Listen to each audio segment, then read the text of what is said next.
नमस्कार दोस्तों आज का वीडियो हर उस इंसान के लिए बहुत जरूरी है जो बैंक में फिक्स डिपॉजिट यानी एफडी करवाता है या करवाने की सोच रहा है। खासकर 2026 में इनकम टैक्स के नियमों को लेकर लोगों के मन में बहुत कंफ्यूजन है। सबसे बड़ा सवाल यही है कि आखिर एफडी करवाने पर इनकम टैक्स का नोटिस कब आ सकता है, किन हालात में विभाग आपसे सवाल पूछ सकता है और कैसे आप बिना किसी डर के एफडी कर सकते हो। इस वीडियो में हम बिल्कुल सिंपल भाषा में स्टेप बाय स्टेप हर बात समझेंगे ताकि आपको सही जानकारी मिले और आप गलती करने से बच सको। सबसे पहले एक बहुत जरूरी बात समझ लीजिए, एफडी करवाना कोई गलत काम नहीं है। एफडी पर टैक्स लगना भी कोई पनिशमेंट नहीं है। इनकम टैक्स डिपार्टमेंट को एफडी से कोई दिक्कत नहीं होती। दिक्कत होती है आपकी इनकम और आपकी एफडी के बीच मिसमैच से, यानी आपने जितनी इनकम दिखाई है और जितनी बड़ी एफडी करवाई है, अगर दोनों में गैप ज्यादा है तो सिस्टम ऑटोमेटिकली सवाल उठाता है। अब समझते हैं कि एफडी पर टैक्स कैसे लगता है। एफडी से जो ब्याज यानी इंटरेस्ट मिलता है उससे इनकम टैक्स में इनकम फ्रॉम अदर सोर्स माना जाता है। इसका मतलब ये हुआ कि एफडी का इंटरेस्ट आपकी सैलरी, बिजनेस इनकम या पेंशन में जुड़ जाता है। इसके बाद जो भी आपकी टोटल इनकम बनती है उसी के हिसाब से टैक्स स्लैब लागू होता है। बहुत से लोग सोचते हैं कि एफडी अलग चीज है, इस पर अलग टैक्स लगता है, लेकिन ऐसा नहीं है। अब 2026 में एफडी और टीडीएस का रूल क्या है इसे भी सिंपल समझ लो। अगर आपकी एफडी से साल भर में मिलने वाला जो ब्याज है एक तय लिमिट से ज्यादा हो जाता है तो बैंक अपने आप उस पर टीडीएस काट लेता है। नॉन सीनियर सिटीजन और सीनियर सिटीजन के लिए ये लिमिट अलग अलग होती है, लेकिन यह एक बहुत बड़ी गलती लोग करते हैं। लोग ये मान लेते हैं कि बैंक ने टीडीएस काट लिया मतलब टैक्स पूरा हो गया, जबकि सच्चाई ये है कि टीडीएस सिर्फ एडवांस टैक्स है। फाइनल हिसाब आपकी आईटीआर फाइल करते समय देना होता है। अब सवाल आता है इनकम टैक्स नोटिस कब आ सकता है। सबसे कॉमन सिचुएशन होती है इनकम और इन्वेस्टमेंट का मिसमैच। मान लीजिए आपने अपनी आईटीआर में सालाना इनकम 3 लाख रुपए दिखाई है, लेकिन बैंक में 20 या 30 लाख की एफडी कर रखी है। ऐसे में इनकम टैक्स डिपार्टमेंट के सिस्टम को लगेगा कि इतना पैसा आया कहां से, यहीं से नोटिस की संभावना शुरू होती है। दूसरी बड़ी वजह होती है मल्टीपल एफडी और कुल इंटरेस्ट। बहुत लोग सोचते हैं कि अगर अलग अलग बैंक में छोटी छोटी एफडी करवा ली जाए तो टैक्स नहीं लगेगा या नोटिस नहीं आएगा, लेकिन इनकम टैक्स डिपार्टमेंट पैन के हिसाब से डेटा देखता है, बैंक के हिसाब से नहीं। आपके पैन से लिंक जितनी भी एफडी होगी उनका टोटल इंटरेस्ट जोड़कर देखा जाता है। ये सारा डेटा एआईएस और फॉर्म 26 एएस में दिखाई देता है। तीसरी अहम वजह होती है कैश से एफडी करवाना। अगर आपने अचानक बड़ी रकम कैश में बैंक में जमा की और फिर एफडी करवा दी तो ये ट्रांजैक्शन हाई रिस्क कैटेगरी में चली जाती है, खासकर तब जब आपकी डिक्लेयर्ड इनकम इतनी नहीं है कि आप इतनी बड़ी कैश डिपॉजिट जस्टिफाई कर सके। ऐसे केस में आईटी डिपार्टमेंट आपसे सोर्स ऑफ फंड पूछ सकता है। अब 2026 में एक चीज और समझना बहुत जरूरी है, वो है एआईएस यानी एनुअल इंफॉर्मेशन स्टेटमेंट। आज के टाइम में बैंक आपकी हर एफडी, इंटरेस्ट इनकम और हाई वैल्यू ट्रांजैक्शन का data automatically income tax department को भेजते हैं। इसका मतलब यह है कि एफडी छुपाने का कोई तरीका बचा ही नहीं है। सवाल सिर्फ इतना है कि आपने उसे सही तरीके से डिक्लेयर किया या नहीं। सीनियर सिटीजन के लिए भी कई गलतफहमियां हैं। बहुत से सीनियर सिटीजन सोचते हैं कि उम्र ज्यादा है तो एफडी पर टैक्स नहीं लगेगा।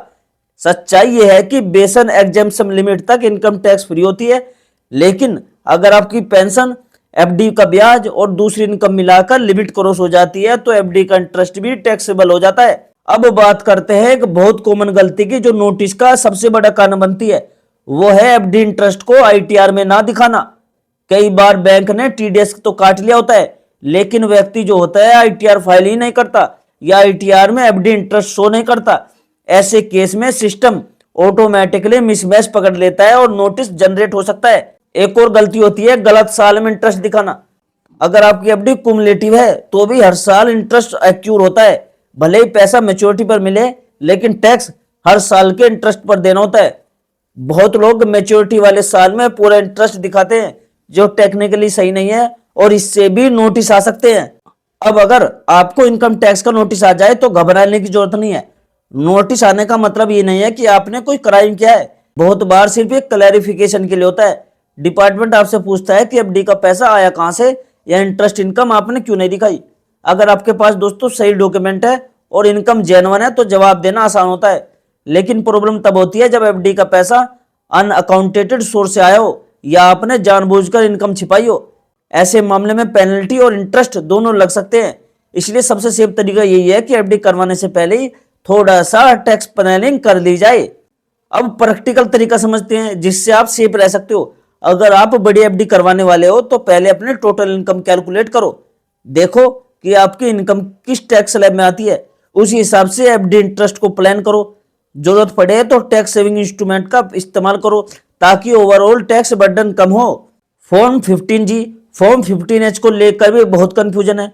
ये फॉर्म सिर्फ टीडीएस रोकने के लिए होते हैं, टैक्स से बचने के लिए नहीं। अगर आपकी इनकम टैक्सेबल लिमिट से ऊपर है फिर भी आपने फॉर्म भर दिया तो बाद में आईटीआर के समय प्रॉब्लम हो सकती है। कुछ लोग एफडी को फैमिली मेंबर के नाम पर करवा देते हैं। ये तरीका भी सही है जब पैसा जनरली उस फैमिली मेंबर का हो। सिर्फ नाम पर एफडी करवा देने से टैक्स लायबिलिटी ट्रांसफर नहीं होती, खासकर तब जब पैसा आपके अकाउंट से गया हो। 2026 में इनकम टैक्स डिपार्टमेंट पूरी तरह डेटा ड्राइविंग हो चुका है। AI based system low income but high investment वाले केस आसानी से पकड़ लेता है। इसलिए ये सोच कि किसी को पता नहीं चलेगा अब काम नहीं करती। एफडी एक सेफ इन्वेस्टमेंट जरूर है लेकिन तभी तक सेफ है जब आपकी टैक्स कंप्लायंस सही हो। एफडी पर नोटिस सिर्फ एफडी करवाने से नहीं आता बल्कि इनकम और इन्वेस्टमेंट में मिसमैच की वजह से आता है। अब दोस्तों मैं आपको कुछ बोनस टिप्स बताता हूं। अगर आप एफडी करवाने की सोच रहे हो या करवा रखी है तो ये बातें आपके बहुत काम आएंगी। अगर आप हर साल सही समय पर आईटीआर फाइल करते हैं, एफडी इंटरेस्ट ऑनेस्टली डिक्लेयर करते हैं और सोर्स ऑफ फंड क्लियर रखते हैं तो एफडी से डरने की कोई जरूरत नहीं है। सही जानकारी सही प्लानिंग की सबसे बड़ी सेफ्टी है। बहुत कम लोग ये जानते हैं कि अगर आपकी एफडी किसी कोऑपरेटिव बैंक में है तो भी उसका पूरा डेटा इनकम टैक्स डिपार्टमेंट तक जाता है। कई लोग सोचते हैं कि कोऑपरेटिव बैंक में एफडी कराने से ट्रैकिंग नहीं होती, लेकिन 2026 में ऐसा बिल्कुल नहीं है। अगर इंटरेस्ट टैक्सेबल है और आपने आईटीआर में नहीं दिखाया तो यहां से भी नोटिस आ सकता है। अगर आपकी इनकम अभी कम है लेकिन भविष्य में बढ़ने वाली है तो एफडी का टेन्योर सोच समझकर चुनना जरूरी है। कई लोग लॉन्ग टर्म एफडी करवा लेते हैं और बाद में इनकम बढ़ने पर हर साल हाई स्लैब में टैक्स देना पड़ता है।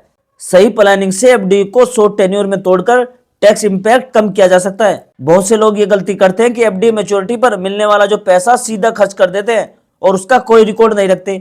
अगर बाद में आईटी डिपार्टमेंट सोर्स पूछे तो मैच्योरिटी एडवाइस और बैंक स्टेटमेंट दिखाना जरूरी होता है। इसलिए एफडी से जुड़े डॉक्यूमेंट को कम से कम 6 से 7 साल तक संभाल कर रख लेना। अगर आपने किसी साल आईटीआर नहीं भरा और उसी साल एफडी इंटरेस्ट टैक्सेबल था तो बाद में वैलिडिटी रिटर्न भरना एक स्मार्ट कदम हो सकता है। बहुत लोग डर की वजह से कुछ नहीं करते जबकि लेट आईटीआर फाइल करके भी फ्यूचर नोटिस से बचा जा सकता है। यहाँ एक हिडन पॉइंट ये है कि अगर आपकी एफडी से इंटरेस्ट जो है वो आपकी स्पूज या पेरेंट्स के अकाउंट में जाता है लेकिन पैसा आपने इन्वेस्ट किया है तो क्लबिंग ऑफ इनकम का रूल लग सकता है, यानी टैक्स रिस्पॉन्सिबिलिटी आपकी मानी जा सकती है। इस बात को ना समझने की वजह से कई लोगों को अनएक्सपेक्टेड नोटिस मिलता है। अगर आपकी इनकम बेसिक एग्जेम्पशन लिमिट के आसपास है तो एफडी इंटरेस्ट को ईयर वाइज स्प्रेड करना एक स्मार्ट तरीका हो सकता है। सारी एफडी एक ही साल में करने की बजाय अलग अलग फाइनेंशियल ईयर में करने से टैक्स इंपैक्ट कम हो सकता है, लेकिन ये प्लानिंग पहले से करनी पड़ती है। उम्मीद है दोस्तों ये वीडियो आपको एफडी और इनकम टैक्स लिमिट 2026 को लेकर पूरी क्लैरिटी देगा। अगर दोस्तों आपको जानकारी काम की लगी हो तो वीडियो को लाइक जरूर करिएगा और शेयर जरूर करें उन लोगों को जो एफडी करवा रहे हैं या जो लोग एफडी करवाने की सोच रहे हैं, क्योंकि ये वीडियो उनके लिए बहुत इंपॉर्टेंट हो सकती है। और दोस्तों मुझे कमेंट में ये जरूर लिख देना कि आप मेरी वीडियो कहाँ से देखते हो, उस स्टेट का नाम लिख देना या उस शहर का नाम लिख देना जहां से आप मेरी वीडियो देख रहे हो। और दोस्तों मैं मिलता हूं आपसे अगली वीडियो में एक नई जानकारी एक नए अपडेट के साथ। तब तक के लिए जय हिंद जय भारत।